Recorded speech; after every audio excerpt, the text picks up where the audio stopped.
Hola, bienvenidos a Un café con las amigas. Hoy estamos con Laura de la Paz, quien es consultora en inmigración. Antes de que Laura nos hable de nosotros, les quería contar que yo misma he utilizado los servicios de Laura y se las recomiendo 100. Entonces voy a dejar que Laura pues les explique más o menos qué es lo que ella hace, para que tengan una idea de lo que vamos a hablar hoy. Pero antes, tenemos que decir que Sí, estamos haciendo nuestro podcast el día de hoy. cortesía. Cortesía a Sabores de mi Tierra. Nos dieron unos golfeados y unas quesadillas muy ricas, se las recomiendo. Estaban tan buenas que no alcanzaron Casi ni no queda. siquiera para comenzar el podcast. Ya nos comimos la mitad de todo el cuento. Bueno, Laura, cuéntanos de ti, háblame de ti. Bueno, yo pues soy consultora regular en inmigración canadiense. Tengo en Canadá ya, no sé, aproximadamente cumplimos este año 10 años de haber llegado acá. Soy abogado en Venezuela y bueno, cuando pues llegamos acá y fue como en ese momento de buscar, ¿no? Reinventarte, que siempre en algún punto del proceso migratorio te toca, ¿no? Te encuentras como en esa situación de decir, bueno, ahora en este país, ¿qué voy a hacer? ¿De qué manera me voy a insertar en el mundo laboral? Una amiga me habló de este curso de consultoría en inmigración y me interesó. Era para mí una manera de aplicar lo que yo ya sabía, digamos, usar esas habilidades que ya yo había desarrollado en Venezuela acá. Y bueno, pues me certifiqué como, o sea, digamos, hice un curso y luego de eso me certifiqué, hice el examen y saqué mi licencia como consultora en inmigración en el 2017. Y bueno, desde el 2017 para acá pues vengo trabajando en esta área, en el tema de, bueno, ayudando a mis clientes a diferentes trámites migratorios. Yo principalmente me dedico a lo que son visas temporales, que son visas pues de turismo, de estudiantes, de permisos de trabajo y también con residencias permanentes, digamos, lo que es cuando ya la persona califica a la residencia permanente, pues todo este proceso de convertirte en residente permanente. Y después en ciudadano, porque también, sí, hasta la, digamos que llego hasta la ciudadanía. El único área donde, si bien conozco, digamos, en líneas generales en qué consiste y cómo funciona, pero yo no lo ejerzo, es la parte de refugio. Todavía no, a lo mejor en el futuro, porque sí me llama mucho la atención, pero todavía no, digamos, yo no llevo personalmente casos de refugio. Ok. Yo quería clarificar que la certificación de la que habla Laura es muy importante, es un RICC, se llama, y es una certificación que solo tienen ellos y ellos son las únicas personas autorizadas a ayudar a las personas a venir a Canadá o a dar consejos acerca de inmigración. Exacto. O sea, no cualquiera te puede como que dar recomendaciones o decirte, ay, ese proceso es así basado, porque depende del perfil de cada persona. Exacto. Eso yo lo quiero aclarar. ¿Por qué? Porque he visto en las noticias muchas cosas, no sé si ustedes vieron, por ejemplo, los estudiantes hindú, sí. que se dejaron como que asesorar por una persona que no era una persona que estaba certificada y terminaron ya casi que en la deportación. Sí. Entonces, por eso es importante que siempre que vayan a contactar a una persona, tiene que ser una persona certificada como Laura RICC. O un abogado. O un abogado. O un abogado de migración. Bueno, en este caso, por eso decidimos hacer este podcast, este video el día de hoy contigo, que está certificada. Pero bueno, vamos a empezar con la ronda quizás de preguntas. La pregunta que nos hacen muchísimo: quiero irme a vivir a Canadá, ¿cómo empiezo? ¿Por dónde empiezo? ¿Qué es lo que tengo que hacer? Bueno, lo que yo siempre recomiendo a cualquier persona que me lo dice es, ¿por dónde comienzo? Lo primero para mí es buscar algún profesional que te asesore. ¿Por qué? Al menos una consulta inicial. Que una consulta inicial es algo así como, digamos, como una consulta con un médico, donde el consultor de inmigración te va a preguntar, pues va a evaluar tu perfil, va a ver si has, digamos, cuál es tu perfil profesional, qué has hecho, qué has estudiado, cuáles son los niveles de idioma y te va a recomendar una vía migratoria. Sea así, de repente el perfil del candidato o del cliente es lo suficientemente fuerte para aplicar directo a la residencia permanente desde su país de origen, o si de repente le conviene más aplicar a través de una visa de residencia temporal, como una visa de trabajo, una visa de estudios, o digamos un permiso de estudios, un permiso de trabajo, que, digamos, implica que la persona puede venir acá de manera temporal a estudiar o a trabajar y luego encauzar, digamos, su caso hacia la residencia permanente si eso es lo que el cliente quiere.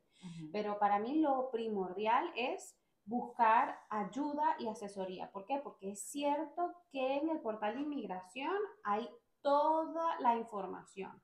Hay en internet, hay todo lo que, o sea, toda la información que puedan querer la pueden conseguir en internet.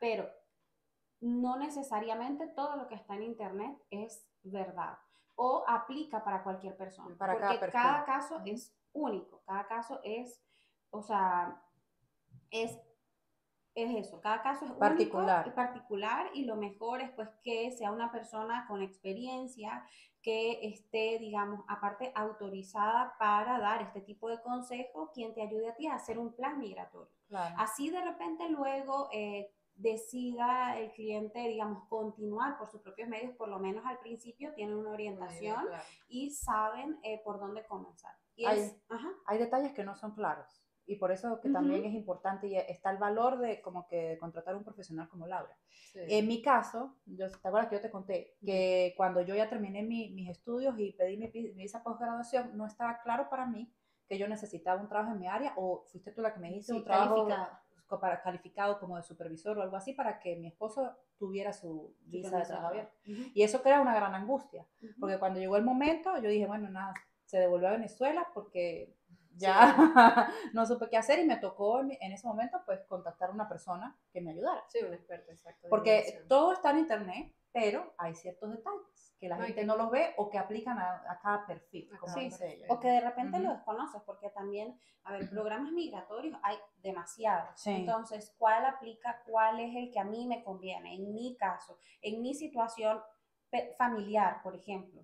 En mis condiciones o sea, según mi conocimiento del idioma, según mi perfil profesional, según mi edad, porque aparte la edad también pudiera ser uno de los factores a tomar en cuenta al momento de decidir pues, qué le conviene a cada cliente. Y hablando de la edad, hay como que todavía esa barrera de la edad para poder aplicar a una residencia en Canadá.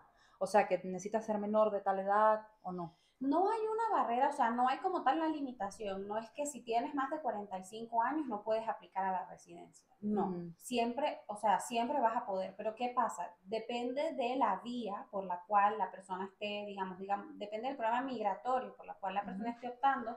Puede que la edad sea un factor que afecte su perfil. ¿Por qué? Por ejemplo, si hablamos del Express Entry, a través del sistema Express Entry, uno de los factores que se toma en cuenta es el tema de la edad. Entonces, ciertamente, a partir de cierta edad, ya el sistema no te da puntos. Entonces, puede que una persona de 45, 50 años está de alguna manera en desventaja si lo comparamos con una persona de 20 o 25 años, que recibe muchos más puntos por el tema de la edad. Entonces, no es que hay una prohibición, no lo hay. O sea, una persona de 60 años puede convertirse en residente permanente sin ningún problema. Ahora, lo que hay que ver es cuál es la vía, ¿no? A lo mejor no va a ser la misma vía que le va a convenir a un cliente de 50 años o 60 años que a un cliente que tiene 20 o 25 años. ¿No? Ok, y por ejemplo, si hablamos, que ya lo mencionaste, hay varios tipos o maneras de venirse para acá. ¿Tú trabajas como algunas en particular? ¿Recomiendas algunas, supongamos, para personas, vamos a decir, de nuestra edad? Porque siempre como que nos preguntan latinas, trentones, vamos a decir. Y siempre hay como que esa pregunta de personas latinas incluso, que nos dicen, ¿de qué manera puedo irme a Canadá? ¿Cuál es la vía más fácil o que recomendarías? ¿O cómo funciona? ¿Tipos de visa? Sí, yo siempre le explico a mis clientes en la consulta inicial que hay como dos maneras. Hay una manera que es como de alguna manera, por así decirlo, más rápido, entre comillas, que es venir con una visa de residencia temporal, que sea un permiso de estudio o un permiso de trabajo, ¿no? Porque muchas veces digamos, se les recomienda a los clientes venir, por ejemplo, con un permiso de estudio, que es lo más común, ¿no? Porque de repente el perfil del cliente en ese momento no es lo suficientemente fuerte en cuanto al idioma, en cuanto a la preparación profesional, para aplicar directo a la residencia permanente. Entonces la persona, yo siempre les digo a mis clientes, ¿cuánto tiempo, o sea, de aquí a cuánto tiempo quisieras tú estar en Canadá? ¿Es que tú quieres hacerlo de aquí al año que viene? O tú puedes decirme, no, mira, yo prefiero quedarme en mi país y preparar desde mi país mi perfil. Entonces, bueno, es como, digamos, el plan a largo plazo. El cliente se puede quedar en su país y mejorar su perfil profesional. Por ejemplo, si es una persona que tiene un técnico, hacer un estudio de siguiente nivel, o hacer una persona que tiene una licenciatura, un bachelor, y quiere hacer un máster, digamos, mejorar su perfil profesional, mejorar el idioma, aprender inglés o aprender francés. Digamos, hay muchas maneras de mejorar el perfil desde tu país de origen, pero que sin duda te va a tomar a ti más tiempo llegar a Canadá. Claro, entonces, claro. Yo lo que les recomiendo es, ¿cuándo quieres llegar a Canadá? ¿Es que es el año que viene? Bueno, entonces vamos a evaluar una opción de venir a estudiar, o de ser posible un permiso de trabajo con una oferta laboral, ¿no? Y si la persona está, digamos, tranquila y con paciencia, quiere trabajarlo de su país de origen, entonces, bueno, buscar la estrategia para que esa persona mejore lo máximo posible su perfil y pueda alcanzar la residencia permanente, digamos, calificar a la residencia permanente desde su país de origen. Que en este caso, en ese programa, sería el que hablamos, programa de puntajes, ¿no? ¿Todavía existe el programa en Quebec, por ejemplo? En Quebec existe, digamos, todavía, solo que, bueno, es el programa del trabajador regular, el programa regular de trabajador calificado, y es un programa que ha sido un poco, digamos, inconsistente en cuanto a la selección de inmigrantes en los últimos años. Entonces, es un programa que existe, que está funcionando, pero que no funciona de manera regular, digamos, no selecciona inmigrantes de manera regular. Y por otro lado, pues está el sistema de selección de inmigrantes, el Express Entry, que es el sistema del gobierno federal que aplica para todas las provincias, excepto Quebec, en el cual se seleccionan inmigrantes de los 3 programas de inmigración más grandes que hay en Canadá, que es el trabajador calificado federal, el de Skill Trades, que es el de los oficios, el oficio calificado, o las personas de la experiencia canadiense, que califican por la experiencia canadiense. Ok, o sea que hay bastantes maneras de venirse para acá. Sí, pero ¿cuáles son los más comunes? Los más comunes, pues están los 3 programas en el Express Entry, o sea, está el trabajador calificado y el oficio calificado, que principalmente, no necesariamente tiene que ser así, pero está enfocado un poco a las personas que no están dentro de Canadá o no tienen una experiencia laboral previa y está en Canadá. Okay. Y está la experiencia canadiense, que está ideado para las personas que ya tienen al menos un año de experiencia laboral en Canadá, con la intención de que pues esas personas que ya están aquí, que ya han trabajado, que ya se han integrado, que han, digamos, ya hacen parte de la cultura y de la economía canadiense, se queden, ¿no?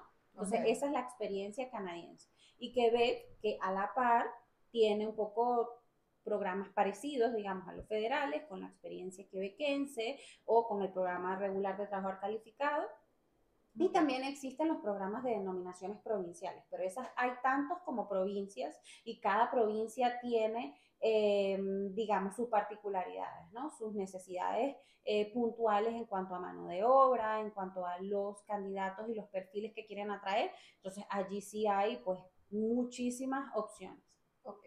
¿Y hay alguna diferencia dependiendo del país de origen? ¿O todos los requisitos y todo es lo mismo? Por ejemplo, supongamos que las personas que aplican desde Venezuela, Colombia, Chile, ¿tienen algún tipo de diferencia a la hora de aplicar en este tipo de programas? No, los requisitos son exactamente los mismos para cualquier persona que aplica a la residencia permanente por cualquiera de los programas. En donde pudiera ser una diferencia la nacionalidad es cuando hablamos de permisos temporales para venir a trabajar, lo que son los trabajadores extranjeros.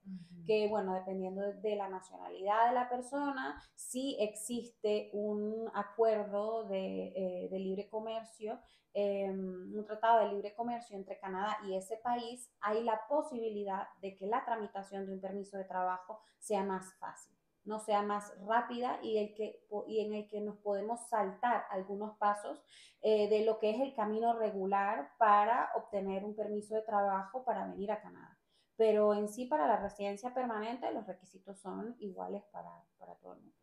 Ok, bueno, entonces en ese caso, por eso es que aplica el hecho de que siempre es bueno analizar el perfil de la persona antes de optar por cualquier tipo de trámite para poder venir hasta aquí. Sí, yo siempre lo recomiendo, incluso, a ver, desde hasta mi propia experiencia, en el sentido de que el haber tenido asesoría en el momento indicado por una persona con el conocimiento y digamos, la experiencia, eso puede simplemente significar toda la diferencia entre una aplicación aprobada o no, entre que uno pueda quedarse o no. Entonces, sí, sin duda,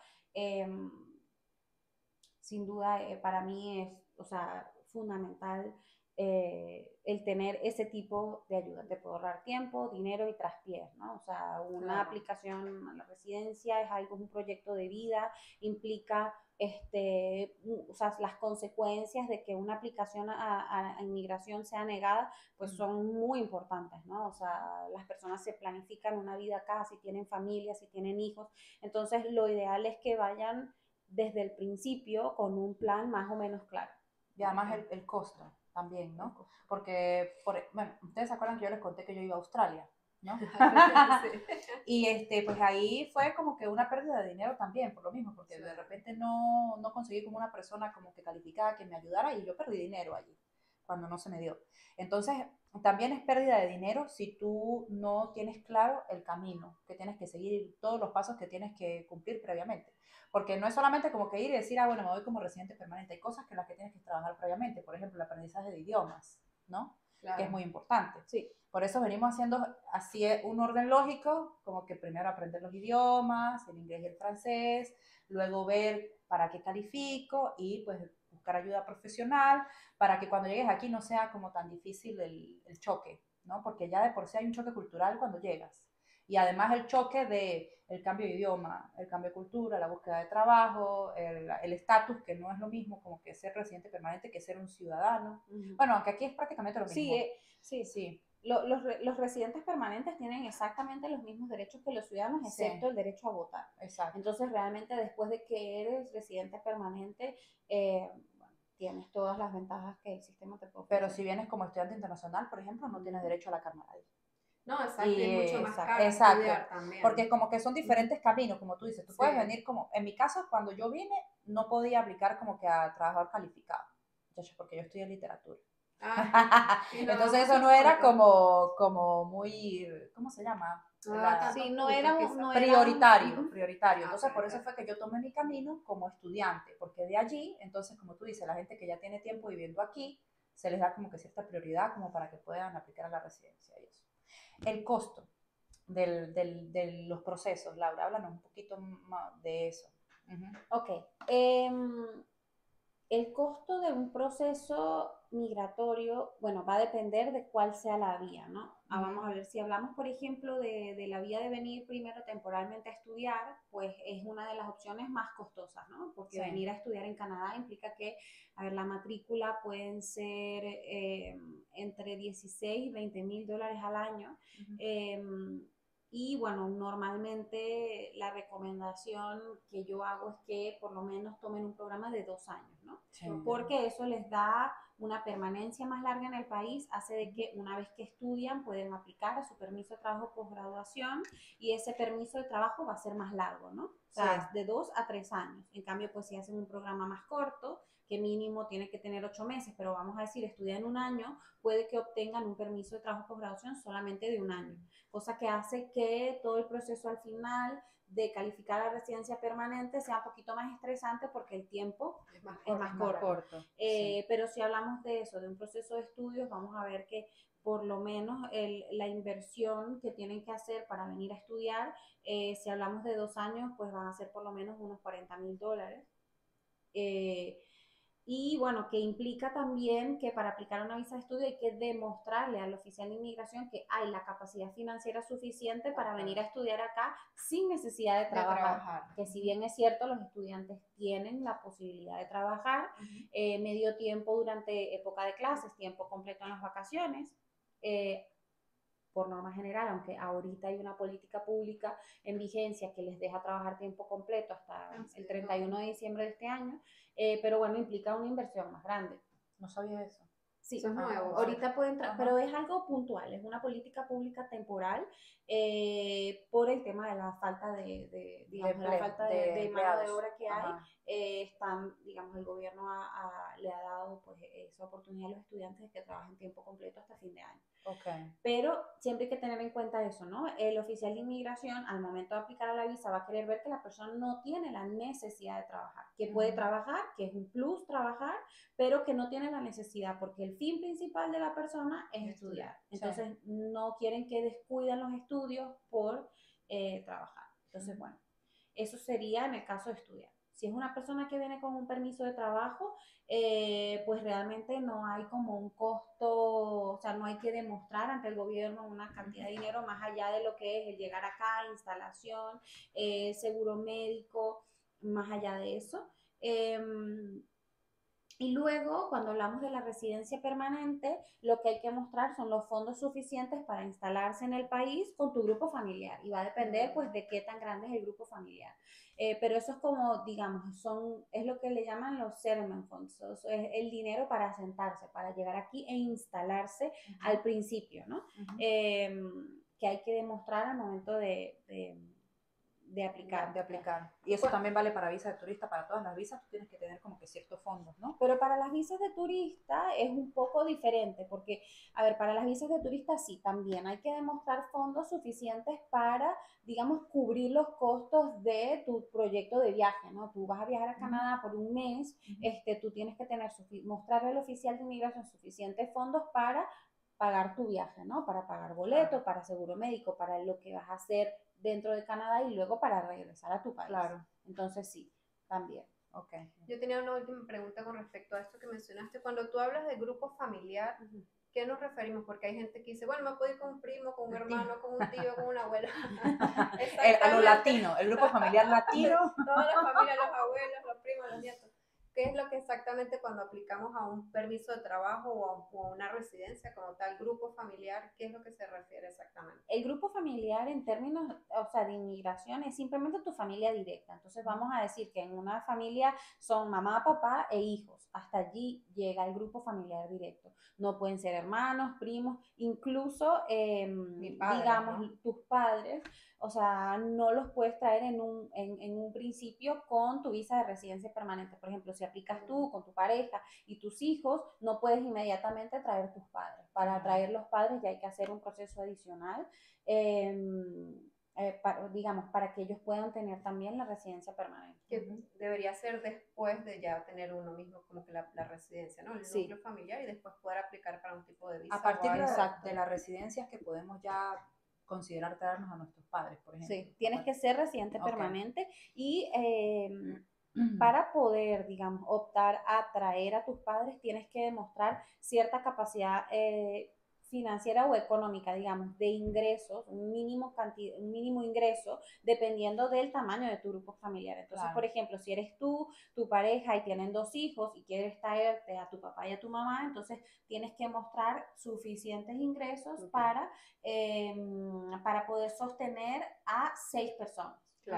Y así, pues, dependiendo de cómo es el grupo familiar de cada persona.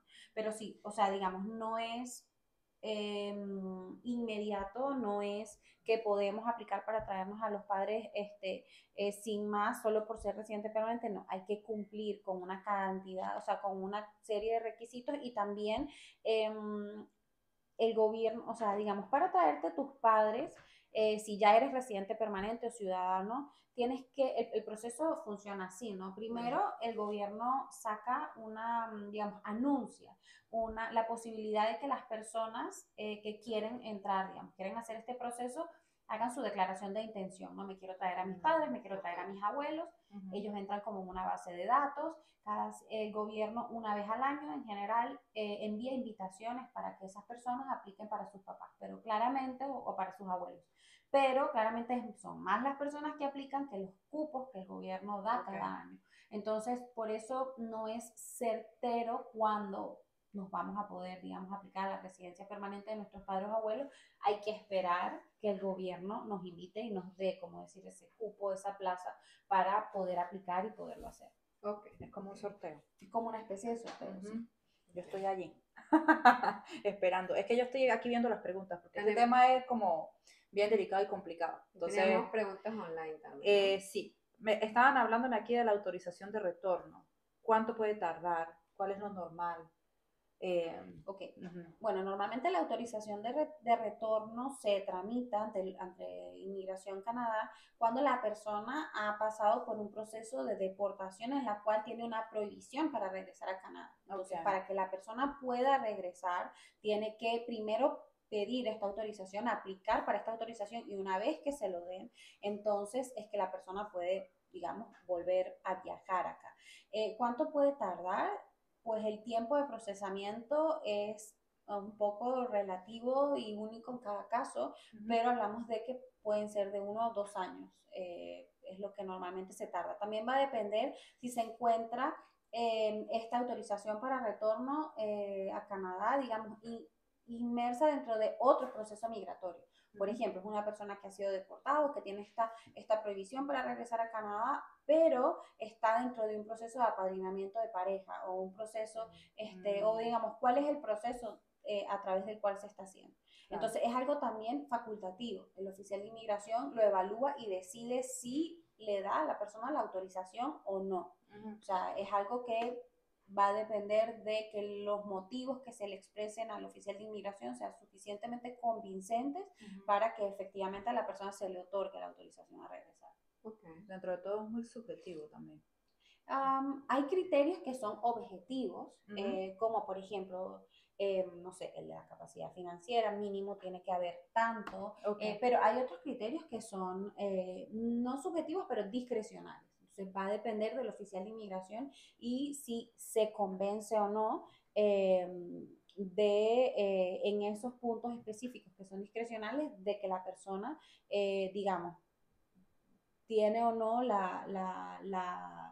digamos, la capacidad o los criterios para venir. O la necesidad, ¿no? ¿Cuál es la necesidad de la persona de viajar acá? Exacto. Ok, entiendo. Bueno, esas eran todas las preguntas que teníamos por hoy, porque es un tema tan extenso que pudiéramos estar aquí, bueno, bastante rato. Pero unos 20 episodios. Lo que podemos plantearles es que si tienen preguntas adicionales, quizás pudiéramos hacer una segunda vez un video también para aclarar algunas dudas. Ok, sí. Laura, muchas gracias por acompañarnos hoy en nuestro podcast. Gracias a ustedes. Estuvo muy divertido, muy interesante. Bastante interesante. He aprendido muchas cosas hoy. Y bueno, ya saben, Laura Paz de LPD Inmigración. De todas maneras, vamos a dejar como que tu página de Instagram en la descripción también de los videos que vamos a postear en Instagram, también en YouTube, Spotify y Apple Podcasts. Bueno. Muchas gracias por acompañarnos y feliz tarde. Bye, a la próxima. Bye, bye.